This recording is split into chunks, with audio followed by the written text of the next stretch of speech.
할렐루야. 하나님께 귀한 수요배로 영광 돌리는 성도님들을 주님의 이름으로 축복합니다. 더운 날씨가 지속되고 습도도 높죠. 그리고 비도 많이 내리고 있습니다. 건강관리에 관심이 필요한 때인데요. 건강관리 잘 하시고 습도관리, 수분 섭취 잘 하시고 영양 섭취도 잘 하셔서 건강을 잘 유지하시고 또한 우리와 함께 하시고 복 주시는 하나님과의 온전한 교제 가운데 더 사랑한 해 다정하고 의젓하게 나아가는 귀한 성도님들이 되시기를 예수님의 이름으로 바라곤 합니다. 이 시간 다 함께 찬양으로 영광 돌리겠습니다.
아멘. 우리 함께 기도하겠습니다. 할렐루야. 은혜와 사랑이 많으신 아버지 하나님 감사합니다. 오늘도 귀하고 복된 이 시간 우리에게 허락하여 주시고 아버지 하나님을 예배하며 찬양할 수 있도록 허락하여 주셨사오니 감사합니다. 주님을 온전히 예배하고 찬양하는 우리의 심령이 다 되어질 수 있도록 인도하시고 함께하여 주시옵소서. 주님 앞에 부족하고 연약하였던 모든 것들 내어놓습니다. 주님, 우리 심령에 죄사함에 놀라운 은총을 더하여 주시옵시고 성령 하나님의 풍성케 하여 주시고 함께하여 주심으로 온전한 예배 주님 앞에 올려드릴 수 있도록 붙잡아 주시옵소서. 주님 말씀 가운데로 나아갑니다. 들으게 주시고 깨달을 심령을 더해 주셔서 아버지 하나님 기뻐 받으시는 온전한 삶 가운데 나아갈 수 있도록 도우시고 함께하여 주시옵소서. 살아갈 수 있는 손과 발 주셔서 능력 있게 살아가는 우리 심령 다 되어질 수 있도록 붙잡아 주시옵소서. 주의 놀라운 은혜 우리에게 덧입히시고 함께 하시는 줄 믿습니다. 감사드리오며 사랑이 많으신 예수님의 이름으로 간절히 기도드리옵나이다. 아멘. 오늘 우리에게 주신 하나님의 말씀 잡겠습니다. 하나님의 말씀 로마서 4장 1절부터 8절까지의 말씀입니다. 찾으신 말씀 제가 봉독해 올리겠습니다. 그런즉 육신으로 우리 조상인 아브라함이 무엇을 얻었다 하리요? 만일 아브라함이 행위로서 의롭다 하심을 받았으면 자랑할 것이 있으려니와 하나님 앞에서는 없느니라. 성경이 무엇을 말하느냐? 아브라함이 하나님을 믿음에 그것이 그에게 의로 여겨진 바 되었느니라. 일하는 자에게는 그 삭시 은혜로 여겨지지 아니하고 보수로 여겨지거니와 일을 아니할지라도 경건하지 아니한 자를 의롭다 하시는 이를 믿는 자에게는 그의 믿음을 의로 여기시나니 일한 것이 없이 하나님께 의로 여기심을 받는 사람의 복에 대하여 다윗이 말한 바 불법이 사함을 받고 죄가 가려짐을 받는 사람들은 복이 있고 주께서 그 죄를 인정하지 아니하실 사람은 복이 있도다 함과 같으니라. 아멘. 사람의 이름이나 성씨에는 그 사람의 정체성이 담겨져 있는 경우가 있습니다. 특별히 서양의 성씨들을 보면 그와 같은 경우들이 있어요. 스미스라고 하는 성은 대장장이를 뜻하죠. 밀러는 방앗간 일을 하던 사람이었고요. 테일러는 재봉사, 베이컨은 빵을 굽는 사람과 관련이 있습니다. 물론 지금은 그 이름의 의미대로 직업을 가지고 살아가는 것은 아니지만요. 하지만 과거에는 이름이 한 사람의 뿌리와 정체성을 보여주는 중요한 표시였습니다. 유대인들에게도 그들의 정체성을 나타내는 표현이 있어요. 아브라함의 자손. 아브라함의 자손. 유대인들에게 아브라함의 자손이라는 말은 어떤 의미가 있었을까요? 그것은 단순히 조상이 누구냐 하는 문제가 아니었습니다. 아브라함의 자손이라는 말은 그들의 자부심이었죠. 하나님께 선택받은 백성이었고 하나님의 언약 안에 있는 백성이라는 특별한 이름이었습니다. 더할 나위 없이 좋기만 할 것 같은 그 표현. 그런데 아브라함의 자손이라는 표현에 문제가 생겼습니다. 사실 그 표현 자체는 문제가 아니죠. 그 표현을 받아들이는 유대인들이 문제가 있었습니다. 하나님께서 은혜로 주신 정체성이 어느 순간 권리처럼 변해버렸죠. 감사해야 할 은혜가 자랑거리가 되어버렸습니다. 자기 자랑거리죠. 하나님께서 주신 특권이 자기의 의의 근거가 되어 버렸습니다. 어느 영화의 대사가 있죠. 호의가 계속되면 사람은 그것을 권리로 여긴다. 이것을 우리식으로 바꿔보면 이렇습니다. 은혜는 계속되고 우리는 때때로 그 은혜를 권리로 여긴다. 참으로 무서운 말입니다. 감사하고 감격했던 것이 당연해지고 익숙해집니다. 눈물로 받았던 은혜가 어느 순간 내 자격처럼 느껴지는 경우죠. 그래서 바울은 오늘 본문에서 그때 당시에 로마 교회 교인들과 또한 우리들에게 묻고 있습니다. 정말 아브라함이 자랑할 것이 있느냐? 정말 아브라함이 자기 행위로 의롭다 하심을 받은 것이냐? 정말 하나님 앞에서 사람이 내세울 수 있는 공로가 있겠느냐? 로마서 4장은 우리에게 아주 중요한 복음의 진리를 말합니다. 오늘 말씀을 통해 이 복음의 진리를 더 깊이 누리고 우리에게 주어진 은혜를 다시 한번 은혜로 회복되어지는 시간이 되어지기를 예수님의 이름으로 바라곤합니다. 먼저요, 은혜를 권리로 여기면 자랑이 시작되어집니다. 본문에서 바울은 아브라함을 이야기하죠. 아브라함은 유대인들에게 가장 중요한 조상이라 말씀을 드렸죠. 믿음의 조상입니다. 언약의 시작점에 있는 사람이죠. 유대인들이 자기 정체성을 말할 때 결코 빼놓을 수 없는 이름이 바로 아브라함입니다. 때문에 바울은 유대인들이 가장 자랑스럽게 여기는 그 이름을 가지고 복음의 진리를 설명을 합니다. 우리 1절과 2절 말씀 살펴볼까요? 그런즉 육신으로 우리 조상인 아브라함이 무엇을 얻었다 하리요? 만일 아브라함이 행위로서 의롭다 하심을 받았으면 자랑할 것이 있으려니와 하나님 앞에서는 없느니라. 아멘. 유대인들이 그렇게 자랑하던 아브라함도 하나님 앞에서 자기의 행위로 의롭다 하심을 받은 것이 결코 아님을 말씀을 하고 있죠. 왜요? 유대인들이 그 믿음을, 아브라함의 자손된 바를 자랑하고 있었기 때문이죠. 여러분, 사람 앞에서는 어쩌면 자랑할 것이 요만큼은 있을지 몰라요. 내가 이만큼 했고, 내가 이만큼 어떻게 했고 저렇게 했고, 그렇게 자랑할 수 있을지 모릅니다. 그러나 누구 앞에서는 할 수 없어요? 하나님 앞에서는 결단코 자랑할 수가 없다라는 것이죠. 여러분, 하나님 앞에서 사람은 자기의 의를 자랑할 수가 없습니다. 여러분, 하나님 앞에서 사람은 자기 행위를 근거로 의롭다함을 주장할 수가 없습니다. 하나님 앞에서 그 어떤 사람이라 할지라도 내가 이만큼 했으니 하나님은 나를 인정하는 것이 마땅합니다, 그렇게 말할 수도 없다라고 하는 거예요. 왜요? 하나님 앞에서 우리는 자랑할 것이 없는 바로 은혜로만 살아가는 사람들이기 때문입니다. 그런데 말씀드렸듯이 유대인들은 그 은혜를 뭐로 여겼습니까?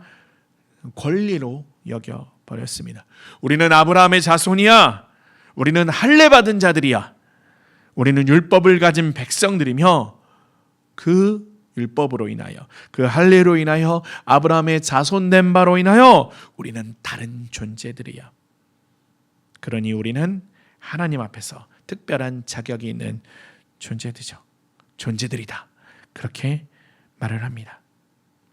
은혜가 자랑으로 바뀐 것이죠.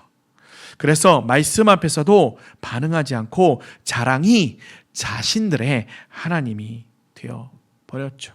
그래서 유대인들은 말씀도 무시하고 복음도 무시하는 존재들이 되어 버렸습니다. 그런데요, 이것은 비단 유대인들만의 문제는 아닌 것 같아요. 오늘 우리에게도 얼마든지 일어날 수 있는 문제들이죠. 여러분, 신앙생활을 오래 하다 보면, 또한 예배가 익숙해지고 여러 가지 것들이 익숙해지다 보면 그것을 무엇으로 여깁니까? 자랑거리로 여기죠. 여러분, 기도가 익숙해지고 찬송이 익숙해지고 봉사가 익숙해지고 직분이 익숙해지는 그와 같은 사람들이 그것을 무엇으로 여깁니까? 감사로 여기지 못하고, 은혜로 여기지 못하고 당연한 것으로 자랑거리로 여겨버린다는 것입니다. 여러분, 익숙해진다라고 하는 그 자체는 나쁜 것이 아니죠. 오히려 신앙의 좋은 습관으로 귀한 것이 될 수가 있어요. 그러나 익숙함이 감사의 깊이로 이어지지 않고 당연함으로 굳어지게 된다면 그것은 문제가 되어집니다. 여러분, 예배드리는 것 당연한 것인가요? 당연하지 않죠. 기도할 수 있는 것 당연한 것인가요? 그렇지 않죠. 여러분, 교회 안에서 섬길 수 있는 것 당연한 것인가요? 하나님의 백성이라고 불릴 수 있는 것 당연한 것인가요? 아니요, 결단코 그렇지 않죠. 그 모든 것은 우리의 공로가 전혀 없는 은혜입니다. 그런데 우리가 이것을 잊어버리면 어느 순간 마음속에 자랑이 생기죠. 하나님 자랑이면 다행이게요. 자기 자신을 자랑하고 자신의 어떠함을 자랑하는 그와 같은 것들이 되어버립니다. 그 자랑이 무엇이 되어집니까? 권리가 되어지죠. 다른 사람보다 우위에 서려고 하는 그와 같은 계급이 되어버립니다. 그래서 어떤 마음이 생겨요. 내가 그래도 이만큼 믿었는데, 내가 그래도 이만큼 봉사했는데, 그래도 내가 저 사람보다는 좀 낫지. 내가 교회를 위해서 이렇게 했는데 교회에서 나한테 어떻게 그럴 수가 있나. 이와 같은 마음이 올라올 때가 있어요. 물론 하나님께서는 우리의 헌신과 수고를 잊지 않고 기억하시죠. 기도도 기억하시고요, 섬김도 기억하십니다.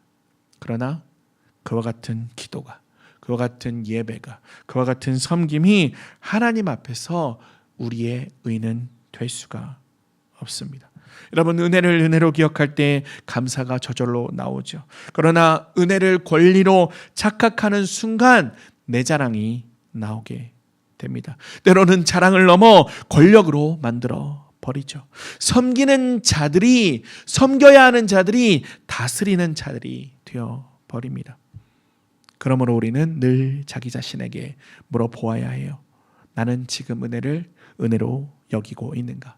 아니면 하나님께서 주신 권리를 내가 주신 은혜를 내가 권리로 착각하고 있지는 않은가? 나는 감사하고 있는가? 아니면 자랑하고 있는가? 계속해서 물어보아야 합니다. 사랑하는 성도 여러분, 은혜는 자랑거리가 아닙니다. 자랑의 근거가 아닙니다. 여러분, 은혜는 감사의 이유임을 여러분 믿으시기 바랍니다. 우리가 하나님 앞에 설 때 붙들 것은 내 경력도 직분도 봉사도 수고도 아니죠. 내가 붙들 게 없어요. 하나님께서 붙들고 계십니다. 하나님의 은혜가 나를 붙들고 계시다라는 그 사실 여러분 기억하시기를 바랍니다. 그러나 그 은혜는 당연하지 않죠. 하나님께서 우리에게 놀라운 은혜로 허락하여 주신 은혜입니다. 은혜에 붙들리시고 자랑을 내려놓으시기를 바라요. 여러분, 이렇지 않으면 우리 마음 가운데 무엇이 찾아올 수 있을까요? 섭섭함이 찾아올 수가 있습니다. 은혜로 여기면, 감사로 받으면 섭섭함이 없는데요, 내 권리와 내 자랑으로 여기면요 섭섭함이 찾아올 수가 있어요. 왜 알아주지 않지? 은혜인데 왜 알아주지 않지? 라고 하는 마음이 내 마음을 지배하게 되면 섭섭함이 찾아오고 은혜를 은혜로 여기지 못하는 그와 같은 가운데 놓여지게 되는 것이죠.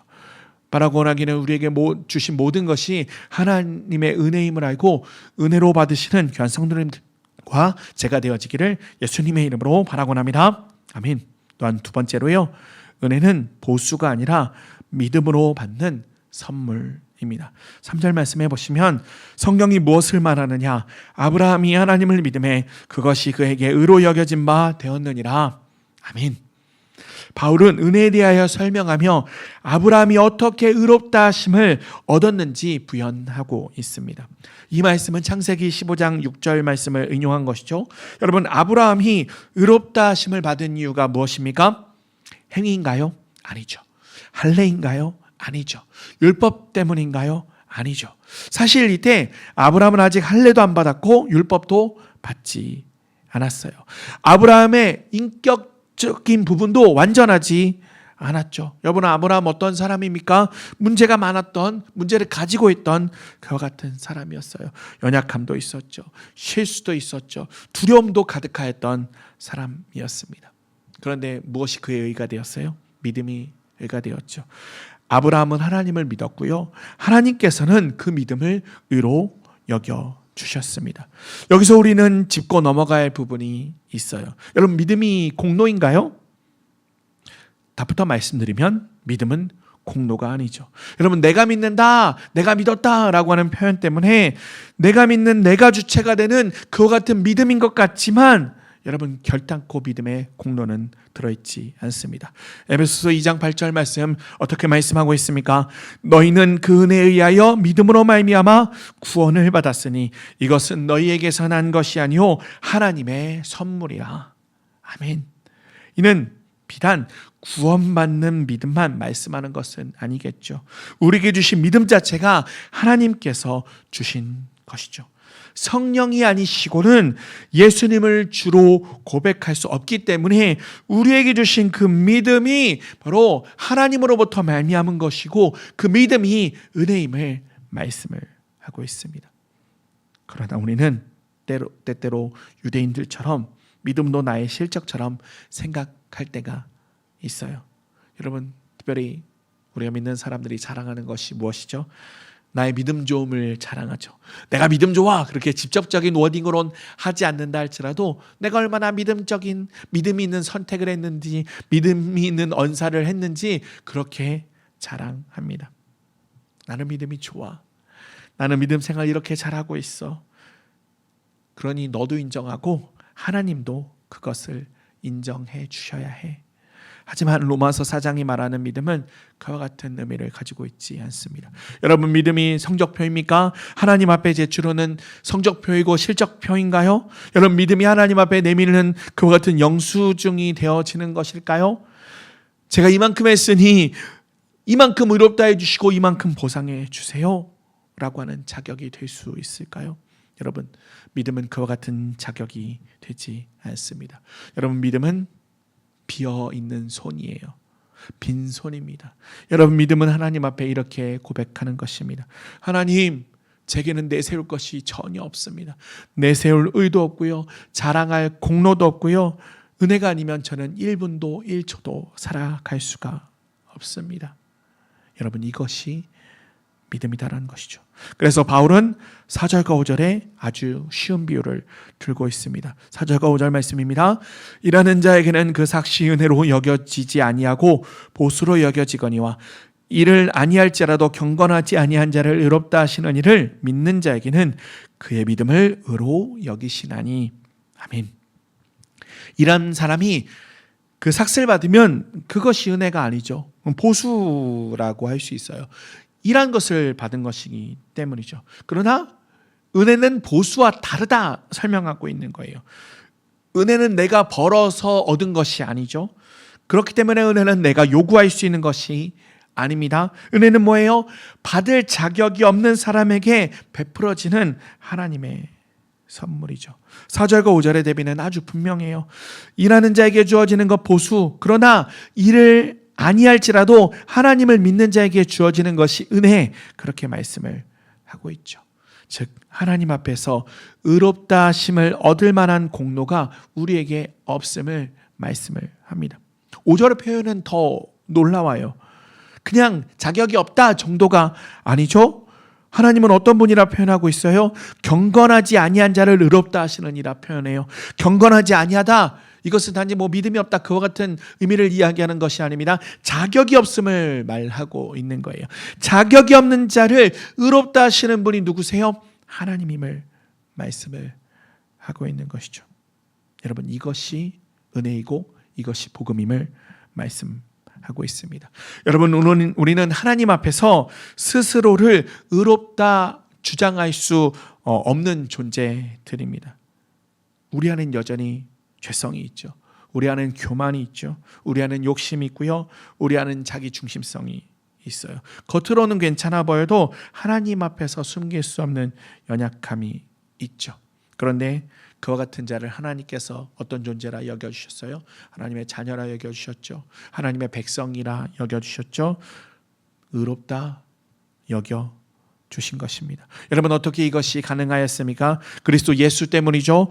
우리 예수님 때문입니다. 로마서 4장 1절부터 8절까지 말씀은 직접적으로 십자가를 길게 설명하고 있지는 않지만 이 의롭다 하심 안에 예수 그리스도의 십자가와 그 부활에 놀라운 은혜가 있음을 우리는 알 수가 있어요. 여러분, 하나님은 죄를 모른 척하거나 대충 넘어가시는 분이 아니시죠. 의로우신 분이기 때문이에요. 그런데 우리가 죄인 되었을 때 우리를 의롭다 하신 이유가 무엇입니까? 바로 우리의 죄를 담당하신 예수님 때문이죠. 그래서 구원은 우리가 당연히 받을 보수가 아닙니다. 여러분, 구원은 우리에게 주신 이 믿음은 은혜임을 여러분 믿으시기 바랍니다. 때문에 우리는 하나님께 제가 이랬으니 주세요라고 말할 수 있는 자격이 요만큼도 없다라는 것입니다. 오히려 우리는 이렇게 고백할 수밖에 없죠. 주님, 받을 자격 없는 저에게 은혜를 주신 거예요. 너무나 감사합니다. 주님, 제가 한 것은 이만큼도 없습니다. 모든 것을 주께서 하셨습니다. 믿음은 바로 이 은혜를 받는 빈손입니다. 이와 같은 빈손을 가지는 귀한 성도님들과 제가 되어지기를 예수님의 이름으로 바라곤합니다. 우리가 의롭다 하심을 받은 것은 하나님께 받아낸 보수가 아닙니다. 우리가 열심히 하여서 얻어낸 임금도 아닙니다. 다 선물입니다. 그렇기 때문에 믿음의 사람은 그 빈손을 내고 자랑하지 않습니다. 계산하지 않습니다. 오직 감사로 나아갈 뿐입니다. 우리의 삶을 살펴보기를 바랍니다. 여러분, 믿음을 공로로 삼고 있지는 않습니까? 누군가의 그런 칭찬에 갈급해 있지는 않나요? 스스로의 믿음을 칭찬하는 교만함이 있지는 않은지 살펴보아야 합니다. 여러분, 다른 사람과 비교하는 나의 모습은 있지 않은지 살펴보시기를 바라요. 누구는 믿음이 좋아? 누구는 믿음이 어때? 나는 이래. 누구는 저래. 나만큼만 해. 여러분, 그와 같은 직접적인 말은 하지 않는다 할지라도 그와 같은 마음이 있거나 그와 같은 부분을 돌려서 이야기한다면 우리는 빈손 가진 사람이 아니라 가득 찬 손을 가지고 있는 사람이 될 수 있습니다. 여러분, 당연하지 않은 은혜 가운데 우리에게 주신 모든 것이 하나님의 은혜임을 온전히 누리시는 귀한 성도님들과 제가 되어지기를 다시 한번 예수님의 이름으로 바라원합니다. 마지막으로요, 은혜를 아는 사람은요, 죄사함의 복 안에서 겸손히 살아갑니다. 믿음의 조상 아브라함에 대하여 말하던 바울은 이제 위대한 왕 다윗의 고백을 인용하고 있습니다. 6절부터 8절까지의 말씀입니다. 이란 것이 없이 하나님께 의로 여기심을 받는 사람의 복에 대하여 다윗이 말한 바, 불법이 사함을 받고 죄가 가려짐을 받는 사람들은 복이 있고 주께서 그 죄를 인정하지 아니하실 사람은 복이 있도다 함과 같으니라. 아멘. 복에 대하여 설명을 하죠. 여러분, 무엇이 복입니까? 불법이 사함을 받는 사람이 복이라는 것이죠. 죄가 가리어짐을 받는 사람이 복이 있다 말하고 있어요. 여러분, 하나님께서 죄를 인정하지 않으시는 사람이 복이 있다 말씀을 하는 것이죠. 여러분, 이 복이 무엇입니까? 우리가 값없이 받은, 은혜로 받은 바로 죄사함의 복이죠. 하나님과의 관계가 회복되어지는 복입니다. 심판받아야 할 죄인이 용서받는 복이죠. 하나님 앞에서 설 수 없는 자가 하나님의 은혜로 받아들여지고 단지 받아들여질 뿐만이 아니라 아들이요 딸 또한 백성이라고 바로 칭함을 받는 그와 같은 복입니다. 이 복을 누가 알았어요? 다윗이 알았다는 것이죠. 여러분, 다윗은 위대한 왕이었지만 자랑할 것이 없는 존재였어요. 죄 없는 사람이라 할 수 있을까요? 아니요. 그는 하나님 앞에 깊은 죄 가운데 있었던 그와 같은 죄를 경험하였던 존재죠. 그런데 그는 어떻게 고백하였습니까? 자기의 힘으로는 그 죄를 해결할 방법이 없음을 하나님 앞에 고백하였습니다. 그래서 다윗이 말하는 복은 자기 성공에 대한 자랑이 아닙니다. 자기 업적에 대한 자부심이 아닙니다. 무엇입니까? 하나님께서 내 죄를 사해 주셨다. 하나님께서 내 허물을 덮어 주셨다. 하나님께서 내 죄를 나에게 돌리지 아니하시고 나에게 사죄의 은총을 더하여 주셨다. 이것을 다윗이 복으로 여긴 것이죠. 바울은 이 아브라함과 다윗을 통해 같은 진리를 말하고 있어요. 하나님 앞에서 복이 있는 사람은 자기의 의를 자랑하는 사람이 아니죠. 하나님 앞에서 복 있는 사람은 하나님의 은혜를 누리는, 하나님의 죄사함을 받은 사람임을 말하고 있는 것입니다. 사랑하는 성도 여러분, 이 복에 대하여 알고 계시죠? 이 복을 누리고 계십니까? 우리는 너무 쉽게 복을 환경의 문제로만 생각할 때가 있어요. 일이 잘 되면 복을 받았다. 문제가 해결되면 복을 받았다. 그 정도만 생각을 하죠. 경제적 여유가 생기고 사람들에게 인정을 받으면 그것이 복이다 라고만 여길 때가 있어요. 여러분, 물론 그것도 감사한 일이죠. 그러나 그보다 더 큰 복이 바로 죄사함의 복임을 믿으시기 바랍니다. 하나님께서 나를 용납하시고 자녀 삼아주시는 복이, 그리스도께서 나의 죄를 덮어주시는 복이 여러분 더 큰 복임을 믿으시기 바랍니다. 이 복을 아는 것이 중요해요. 이 복을 아는 사람은 삶의 태도가 달라집니다. 자랑하지 않아요. 이렇게 용서받은 사람은 자신이 어떻게 용서받았는지 용납받았는지 알기 때문에 남을 함부로 판단하지 않습니다. 왜요? 자기 것이 하나도 없기 때문이죠. 다 하나님께서 주신 것이기 때문입니다. 어떤 사람은 은혜를 자유로, 그리고 그 자유를 방종으로 착각하는 사람이 있습니다. 그러나 이 죄사함의 복, 받을 수 없는 가운데 받았던 이 은혜를 아는 사람은 결코 방종하지 않습니다. 진정한 은혜를 아는 사람, 함부로 살지 않는 것이죠. 더 감사하고 더 겸손하게 됩니다. 여러분, 받을 수 없는 중에 받은 은혜가 우리에게 있음을 믿으시기 바랍니다. 주께서 피 흘려 주신 그 은혜가 우리에게 있음을 믿으시기 바랍니다.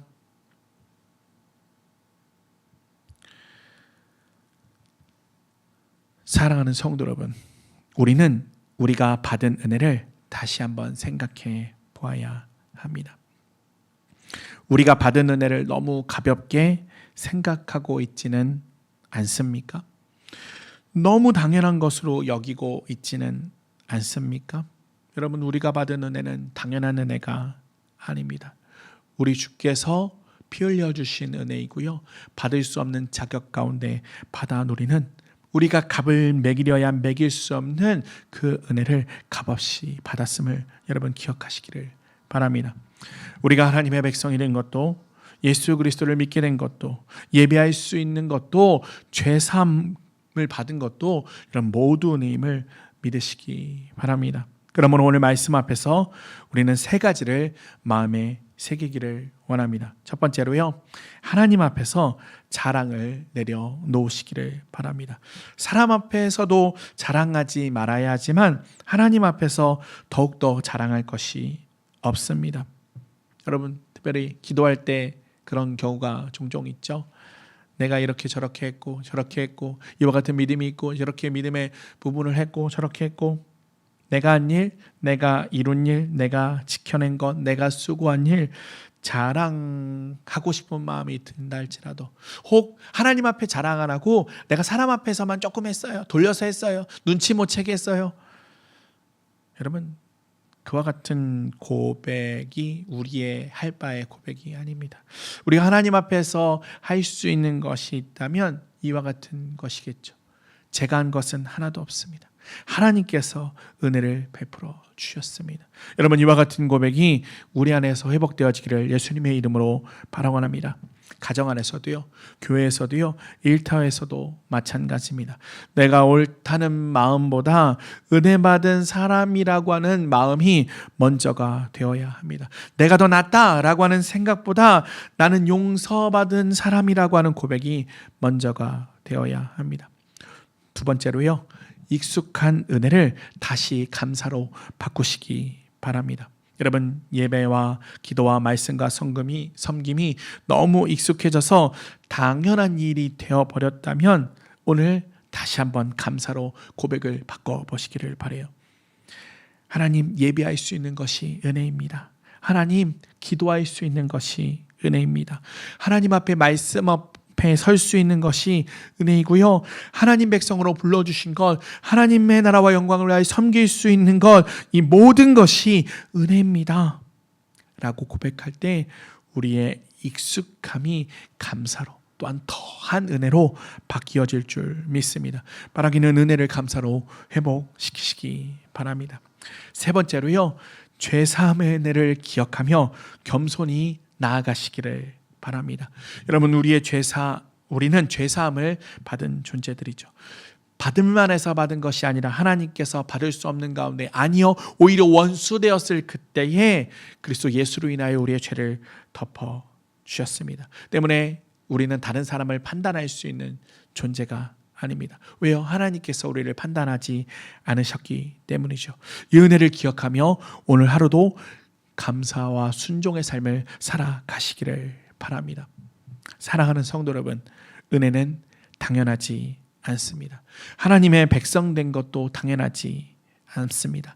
의롭다 하심을 받은 것도 당연하지 않습니다. 죄사함을 받은 것, 우리가 숨쉬며 살아가는 그 모든 것도 당연하지 않습니다. 그 모든 것이 은혜입니다.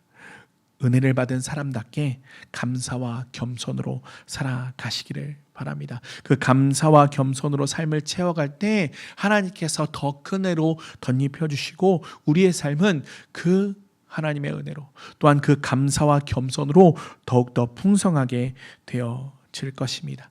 하나님께서 오늘도 우리에게 베푸신 이 당연하지 않은 은혜를 깊이 기억하며 그 은혜 안에서 살아가는 귀한 성도님들과 제가 되어지기를 예수님의 이름으로 소망합니다. 아멘. 기도하겠습니다. 은혜와 사랑이 많으신 하나님 아버지, 오늘 말씀을 통해 우리가 누리고 있는 모든 것이 당연한 것이 아니라 하나님의 은혜임을 다시 한번 알게 하여 주시니 감사합니다. 하나님의 백성이 된 것도 은혜이고, 예수님을 믿게 된 것도 은혜이며, 죄사함을 받고 하나님 앞에 감히 설 수 있게 된 것도 모두 은혜임을 고백합니다. 그 은혜로 인하여 온전히 서게 하여 주시옵소서. 그러나 우리는 때때로 은혜를 당연하게 여기고 하나님께서 주신 것을 우리의 자격과 권리처럼 생각할 때가 있었습니다. 신앙의 경력과 봉사와 헌신을 자랑하며 다른 사람보다 내가 낫다고 생각했던 교만을 용서하여 주시옵소서. 하나님 앞에서 우리가 내세울 것은 아무것도 없음을 알게 하시고 제가 한 것이 아니라 하나님께서 은혜를 베푸셨습니다 라고 고백하며 살아가게 하여 주시옵소서. 또한 우리에게 익숙해진 모든 것들을 돌이키기를 원합니다. 익숙해진 예배, 익숙해진 기도, 익숙해진 봉사에 대한 그 모든 것들을 내려놓고 그 모든 것들을 감사로 받으며 하나님 앞에 기뻐함으로 나아갈 수 있도록 인도하시고 함께하여 주시오며 다른 사람의 연약을 함부로 판단하지 아니하고 용서받은 사람답게 겸손과 사랑으로 살아가게 하여 주시옵소서. 또한 우리의 믿음조차 하나님의 선물임을 다시 한번 기억하게 하여 주시옵소서. 자신의 공로를 의지하지 아니하고 오직 예수 그리스도의 십자가의 은혜 안에 붙들림 바 되어질 수 있도록 인도하시고 함께하여 주시옵소서. 그리하여 한 주간의 우리의 삶 속에서 자랑보다는 감사를, 또한 권리보다는 아버지 온전한 섬김을 주님 앞에 온전히 드리며 나아갈 수 있도록 붙잡으시고 함께하여 주시옵소서. 그와 같은 은혜 가운데 나아갈 수 있도록, 감사 가운데 나아갈 수 있도록 인도하시고 함께하여 주시옵소서. 주님, 주의 놀라운 은혜 우리에게 덧입혀 주셨사오니 감사합니다. 또한 한 주 동안 삶을 살아갈 때 주 안에서 승리할 수 있도록 인도하시고 함께하여 주시오며 아버지 하나님의 나라와 영광 안에 아버지 나아갈 수 있는 우리의 심령 되어질 수 있도록 붙잡아 주시옵소서. 주님 감사드립니다. 감사드리오며 사랑이 많으신 예수님의 이름으로 간절히 기도드리옵나이다. 아멘. 주기도문하심으로 예배를 마치겠습니다. 하늘에 계신 우리 아버지여, 이름이 거룩히 여김을 받으시오며 나라의 임하옵시며 뜻이 하늘에서 이룬 것 같이 땅에서도 이루어지이다. 오늘날 우리에게 일용할 양식을 주옵시고 우리가 우리에게 죄진 자를 사하여 준 것 같이 우리의 죄를 사하여 주옵시고 우리를 시험에 들게 하지 마옵시고 다만 악에서 구하옵소서. 대개 나라와 권세와 영광이 아버지께 영원히 있사옵나이다. 아멘.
하시는 애는 서로 달라 감사가 되고